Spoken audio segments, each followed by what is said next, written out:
aho bivugwa ko imodoka yaje gukora ubutabazi yateruraga imodoka Pasiteri Theogene yari yaguyemo, yayigeza hejuru imodoka ikongera igacika igahanuka ikamugwaho. Pasiteri Theogene yapfuye urupfu rubabaje. Ayo namwe mu magambo ya nyuma Pasiteri Niyonshuti Theogene inzahuke yavuze mbere yuko yitaba Imana. Yongeye kuvuga ko hahirwa abapfa bapfiriye mu Mwami Yesu. Ibi bihuye neza n'urupfu rwe, kuko n'ubu n'ubuhanuzi yihanuriraga avuga ko hahirwa abapfa bapfiriye muri Yesu Kristo.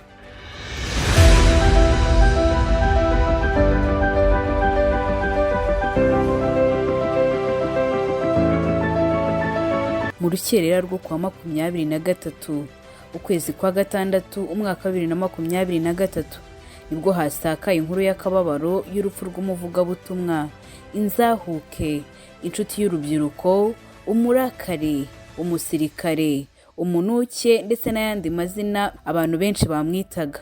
Wo benshi bigiyeho ijambo ry'Imana biturutse mu nyigisho yatangaga bitewe n'ubuzima yanyuzemo bukubaka benshi. Uyu nta wundi yitwa Pasiteri Niyonshuti Theogene. Uyu niwe tugiye kugarukaho. Ese mbere yuko yitaba Imana niki yatangaje? Ese mu gihe habaye iyerekwa ry'uru rupfu rwe we yabivuzeho iki? Nguhaye ikaze kuri Kami Rwanda TV. Ndakubwira amwe mu magambo yatangaje mbere yuko yitaba Imana. Ese ubuzima yarabayeho kugeza ubu ngubu mbere yuko yitaba Imana bwari buhagaze gute? Byose turabigarukaho. Icyo usabwa ni ugukora subscribe kugira ngo utazajya ucikwa amakuru menshi tuzajya tukugezaho.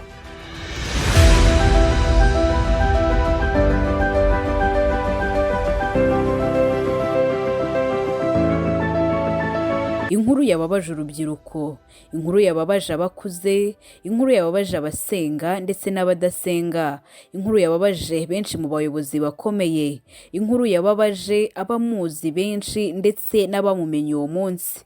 Bose bashenguwe n'urupfu rwa Pasiteri Theogene, muvugabutumwa wahoraga yisekera, wakundaga kwigisha ijambo ry'Imana anasanisha n'ubuzima yabayemo, haba ubuzima bw'abakennye buciriritse, dore ko nabwo yabubayemo abuzi cyane, ari naho yajyaga ahera ahumuriza ababaye muri ubwo buzima bwa gikene, gusa akanagaruka atanga ijambo ry'ihumure kuri benshi. Aho yabayeho mu buzima ahanini bwo kunywa ibiyobyabwenge, gusa ntiyigeze ahwema no gufasha abana bo mu muhanda. Uyu ni Pasiteri Niyonshuti Theogene, niwe ndi kugarukaho kugeza ubu ngubu. Pasiteri Theogene Niyonshuti inzahuke, uzwi cyane mu bikorwa by'ivugabutumwa, yitabye Imana aguye muri Uganda azize impanuka y'imodoka nk'uko byemejwe n'itorero rya ADEPR yasengeragamo. Umuvugizi wa ADEPR Pasiteri Ndayizeye Isayi yatangarije ibitangazamakuru ko amakuru y'urupfu rwe yamenyekanye mu gitondo, aho yavuze ko babimenye mu masaha ya saa 10 za mu gitondo ko yazize impanuka ari muri Uganda. Yatangaje ko bibabaje cyane, byababaje itorero ndetse n'abamukundaga bose muri rusange, aboneraho aranabihanganisha. Yatangaje ko yakoze impanuka maze agongwa n'imodoka za bisi. Umuvugizi wa ADEPR mu Rwanda Ndayizeye Isayi avuga ko hari abashyitsi yaragiye kuzanayo baje mu Rwanda atari mu bikorwa by'ivugabutumwa. Pasiteri Isayi yihanganishije abakristo bose ba ADEPR n'abanyarwanda bose muri rusange. Yavuze ko ari inkuru ibabaje ku itorero ndetse n'abanyarwanda benshi bamukundaga mu ivugabutumwa yakoraga.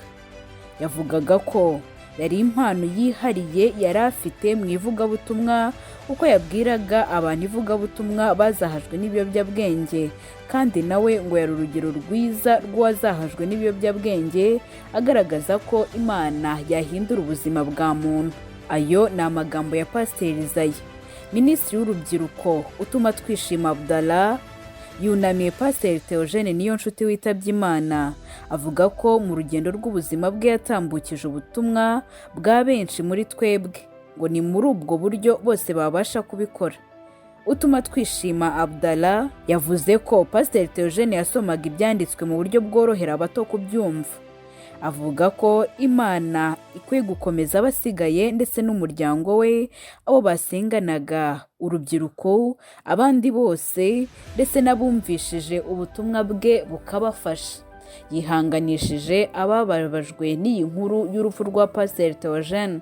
Pasiteri Theogene wabaye mu buzima bwo mu muhanda imyaka myinshi, kuri ubu yarasigaye afasha abana bo mu muhanda, dore ko yazanye benshi abashyiriwe mu rugo.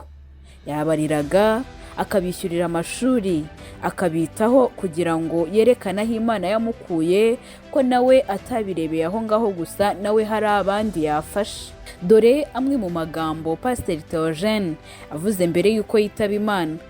Pasiteri Theogene yavuze ijambo rikomeye mbere y'uko yitaba Imana. Aho ijambo rikomeye yatangaje ni iryanditse muri Bibiliya, rivuga ko iyo turokoye urupfu rukomeye rutyo, n'uyu munsi kiturokora kandi twiringiye ko izakomeza kuturokora.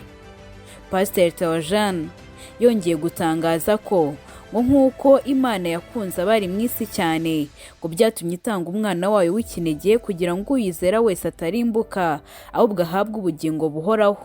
Aha ni amasomo amwe yagarukagaho ajya amufasha muri Bibiliya. Yongeye kwibutsa ijambo rigira riti, yemwe abarushye n'abaremerewe nimuze munsange ndabaruhura.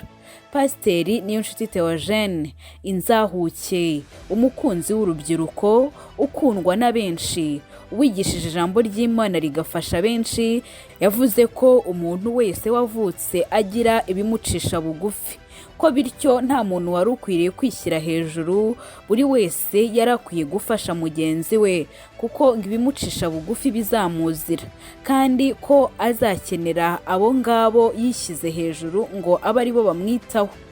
Avuga ko rero umuntu wese wavutse agira ibimucisha bugufi, ko bityo yagakwiye kubana n'abandi. Yongeye kuvuga ko bitewe n'ubuzima yabayemo, yavuze ko aho Imana igejeje ikora aba yayishimiye, kuko yibutse aho yamukuye. Pasiteri Theogene wabaye mu buzima bwo mu muhanda, Pasiteri Theogene wariye ibiryo abandi bamennye, yibutse aho Imana yamukuye, avuga ko aho igejeje ikora aba yayishimiye. Pasiteri Theogene mbere yo kwitaba Imana kandi mu kiganiro yagiranye na kimwe mu gitangazamakuru, yavuze ko igihe azipfira azapfa aseka. Aha yasaga n'uwihanurira rwose. Yarongeye ashimangira ko ntawe uzatura nk'umusozi, buri wese igihe cye cyo gupfa nikigera ntaho azagikwepera. Gusa yongeye kwibutsa ko atazapfa vuba, kandi ngo napfa azigira mu ijuru, ngo niyo yajya mu ijuru kandi ngo azajya mu ijuru aseka. Ibi ni ubuhanuzi yihanuriraga bwamusohoreyeho. Akuvuga ko atazapfa vuba, ni ukuvuga ko aziberaho ubuzima bwe bwose mu ijuru, kandi aziberaho aseka nubwo isi tubabaza. Mbere yo kwitaba Imana, Pasiteri Theogene yibukije ijambo riboneka muri Bibiliya rivuga riti, yemwe abarushye n'abaremerewe nimuze munsange ndabaruhura. Aha yibukije ko ari umwana w'umuntu ubivuze, akavuga aya magambo ati, yemwe abarushye n'abaremerewe nimuze munsange ndabaruhura. Yabona abantu bamwuzuyeho akabura ibyo abaha. Gusa ngo kuko ari Imana yo mu ijuru yabivuze, iyo ifite ibyo guha abantu bayo bose yiremeye. Yibutsa ko uruhura abarushye atari we cyangwa undi muntu uwo ari we wese, ko ari Imana yonyine ibaruhura. Pasiteri Theogene yongeye kuvuga ko umusirikare agomba guhorana morale, kandi ngo no muri Yesu ngo turi nk'abasirikare, ngo bityo ngo no muri Yesu ngo umuntu wese agomba guhorana morale, kuko nta musirikare ugira intege nkeya. Igihe yari arwaye imvune y'impanuka, Pasiteri Theogene yasabye Imana ko yamuha ubuzima kugira ngo atunge umuryango we n'abandi atunze. Aha yasaga n'usezera abantu nkaho agiye gupfa, kuko gusa yanasabaga Imana ko yakomeza kumurinda. Iki gihe yari arwaye imvune y'impanuka, nabwo yasaga nk'uhanura ku rupfu rwe, kuko yasabye inshuti n'abamukunda kumuhamagara bakamwifuriza gukira vuba, abamugurira fanta bakayimugurira kugira ngo agaruke atunge umuryango we. Igihe yarwaye kandi yasabye abantu bose kumusengera no gusaba Imana ko yakorera mu baganga kugira ngo akire vuba agaruke mu murimo w'Imana.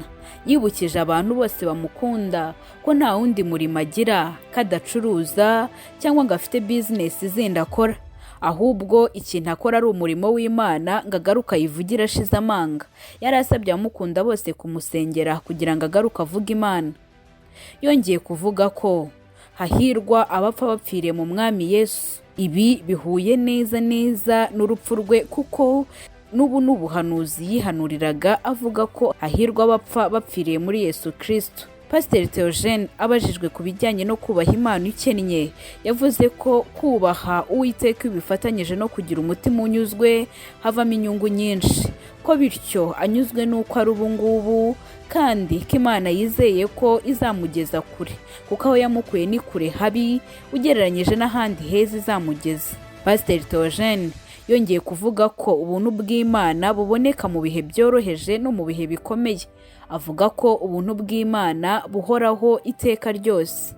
Ayo namwe mu magambo ya nyuma Pasiteri Niyonshuti Theogene inzahuke yavuze mbere yuko yitaba Imana. Akaba yaguye mu mpanuka y'imodoka nk'uko byemejwe n'itorero rya ADEPR. Ni impanuka yakoze ari muri Uganda, aho bivugwa ko imodoka yaje gukora ubutabazi yateruraga imodoka Pasiteri Theogene yari yaguyemo, yayigeza hejuru imodoka ikongera igacika igahanuka ikamugwaho. Pasiteri Theogene yapfuye urupfu rubabaje, gusa reka tumwifurize iruhuko ridashira no kuba Imana yamwakira mu bayo. Benshi bamusabiye kuba Imana yamwakira kandi ikamutuza heza, kuko igihe yariho yafashije benshi. Ni benshi yakuye mu buzima bubabaje, ni benshi bakomejwe n'ubuhamya bwe atahwemaga kugarukaho, haba mu biganiro yatangaga mu nsengero ndetse no mu bitangazamakuru bigiye bitandukanye. Ndagushimiye ko wanteze amatwi. Iyi ni Kami Rwanda TV. Wakora subscribe ukabishishikariza n'abandi kugira ngo ujye umenya amakuru nk'aya ngaya.